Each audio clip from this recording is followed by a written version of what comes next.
Les résultats des tests de Carlos Sainz avec Williams sont enfin arrivés, et ils ont tout changé pour la saison de 2025. Pourrait-il s'agir de la grande percée que Williams attendait? Ce que Carlos Sainz a vécu à Barcelone a envoyé des ondes de choc dans tout le paddock, et les chiffres sont tout simplement stupéfiants. Mais avant de plonger dans l'histoire complète, prends un moment pour cliquer sur « J'aime » et t'abonner à la chaîne. Crois-moi, tu voudras rester jusqu'au bout pour découvrir comment ce test pourrait redéfinir toute la stratégie saisonnière de Williams et ce que signifie la dynamique entre Sainz et Alex Albon pour l'avenir. La séance d'essai de Carlos Sainz avec Williams sur le circuit de Barcelona-Catalunya n'a pas été une simple journée de tour d'essai, mais un moment crucial pour l'équipe et pour leur nouveau pilote. En endossant ce rôle avec de grandes attentes, il s'est installé au volant de la voiture Williams de 2023 afin de se familiariser avec les processus de réglage de l'équipe, de collecter des données et de fournir des retours préliminaires aux ingénieurs. Selon des sources internes à l'équipe, Sainz n'a pas perdu une seule minute pour se mettre au travail. Dès qu'il a franchi la porte du garage, sa concentration intense et son souci du détail étaient évidents.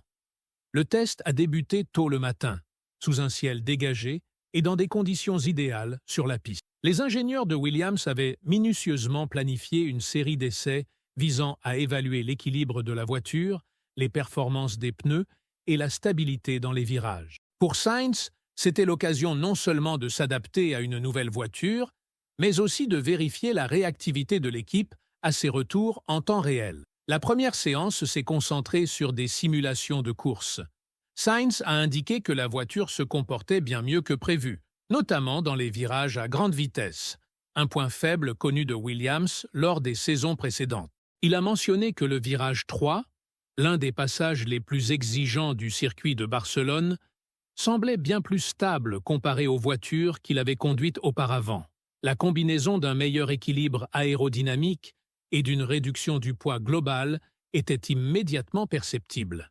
Cependant, Sainz a souligné que l'adhérence de la voiture en sortie de virages plus lents, tels que les virages 10 et 13, nécessitait encore quelques ajustements. Lors d'un briefing de midi, Sainz s'est réuni avec le directeur d'équipe James Vowles, le directeur technique Dave Worrell et un groupe d'ingénieurs de course afin d'analyser les données du matin. Sa capacité à fournir des retours précis a impressionné l'équipe. D'après les informations, Sainz a décortiqué en détail des aspects tels que la réponse de la voiture à la modulation du freinage, en entrant dans les virages, et le comportement de la dégradation des pneus au cours d'une série de 10 tours. Ces observations techniques ne se limitaient pas à de simples remarques.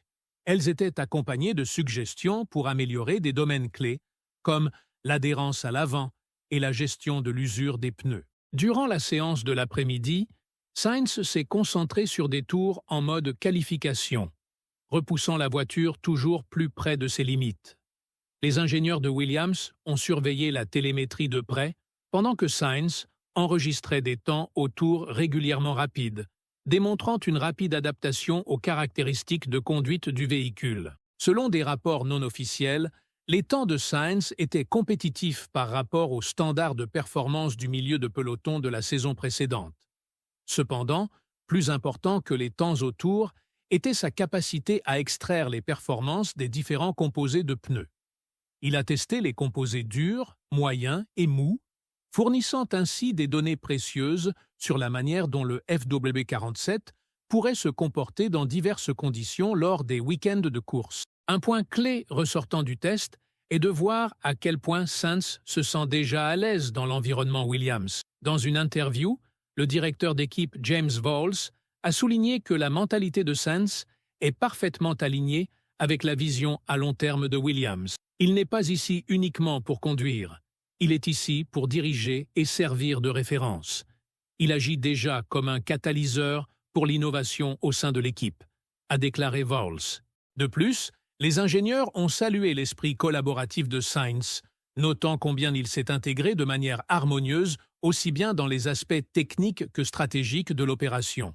Outre sa performance technique, la relation entre Sainz et Alex Albon montre déjà des signes positifs. Les deux pilotes ont passé beaucoup de temps ensemble en dehors de la piste, échangeant impressions et discutant de stratégie. Ils reconnaissent tous deux l'importance d'un front uni pour faire avancer Williams, et leur coopération précoce est perçue par la direction de l'équipe comme un atout majeur. Cependant, tout ne s'est pas déroulé parfaitement pendant le test. Sainz a signalé que Williams devait encore travailler sur certaines incohérences aérodynamiques apparues lors de changements rapides des conditions de vent.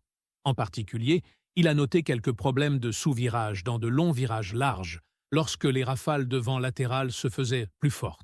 Les ingénieurs ont reconnu ce problème et travaillent déjà sur des solutions qui pourraient être mises en place avant les essais officiels de pré-saison à Bahreïn. Malgré ces défis, l'ambiance générale au sein de l'équipe reste extrêmement optimiste. Les améliorations en termes de réduction de poids et d'efficacité aérodynamique sont déjà considérées par les experts comme révolutionnaires. Un média espagnol, Marker, a souligné que Williams entrait dans cette saison dans une bien meilleure position que l'année précédente, en grande partie grâce aux leçons tirées des difficultés antérieures avec le FW46. Le test s'est conclu par une simulation d'endurance de longue durée, conçue pour mettre à l'épreuve tant le pilote que la voiture dans des conditions proches de la course. Sainz a rapporté des performances constantes durant cette dernière séance, les temps autour ayant légèrement diminué à mesure que la charge en carburant se réduisait. Cette phase finale a été un indicateur fort que la nouvelle voiture Williams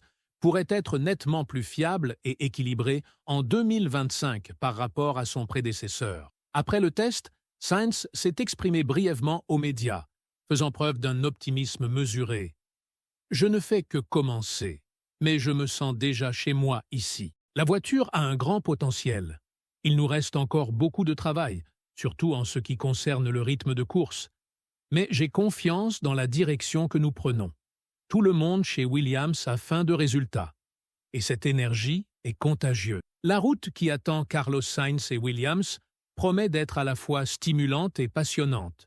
Le test de Barcelone offrant un aperçu crucial des performances futures du FW47. Après des années de lutte au bas du classement, un nouvel esprit d'optimisme plane désormais sur l'équipe. Williams est désireuse de capitaliser sur cette nouvelle dynamique, et le rôle de Sainz dans la construction de leur campagne de 2025 ne peut être sous-estimé. Son intégration dans l'équipe a déjà suscité enthousiasme et un renouveau d'espoir, tant chez les fans que chez les spécialistes. Le test à Barcelone a été conçu pour pousser à la fois la voiture et le pilote dans leur retranchement, permettant à Williams de recueillir des données critiques pour orienter le développement en pré-saison. Pour Carlos Sainz, ce fut bien plus que quelques tours rapides.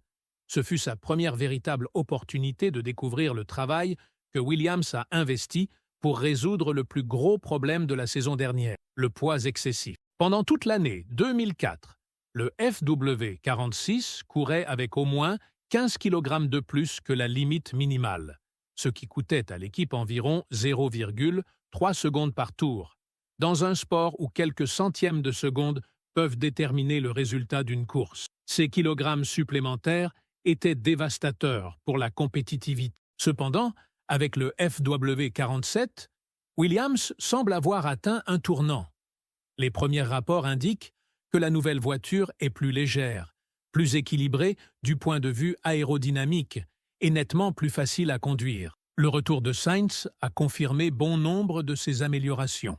Il a observé que la voiture se sentait bien plus stable dans les sections à grande vitesse du circuit, en particulier dans des virages exigeants comme le virage 3 à Barcelone, un passage qui expose historiquement les lacunes en termes d'équilibre et d'adhérence de toute voiture. Bien que Sainz ait loué cette nouvelle stabilité, il a également identifié des aspects nécessitant encore des perfectionnements, notamment l'adhérence en sortie des virages plus lents, tels que les virages 10 et 13. Ce niveau de détail aide déjà Williams à optimiser les réglages, alors qu'il se prépare pour les tests officiels de pré-saison à Bahreïn. Alors, que penses-tu que l'avenir réserve à Carlos Sainz et à Williams en 2025? Sera-t-il possible que cette saison leur permette enfin de se libérer des difficultés au bas du classement et de se réaffirmer en tant que force compétitive? Le leadership et la compétence technique de Sainz pourront-ils faire la différence? Fais-nous part de ton avis et de tes prévisions dans les commentaires ci-dessous. Nous serions ravis de connaître ton opinion. N'oublie pas de liker la vidéo, de t'abonner à la chaîne et d'activer les notifications pour rester informé de toutes les dernières nouvelles et analyses en Formule 1. Nous continuerons à suivre de près Williams alors qu'il développe davantage le FW47 et se prépare pour les défis à venir. Merci d'avoir regardé et à la prochaine vidéo.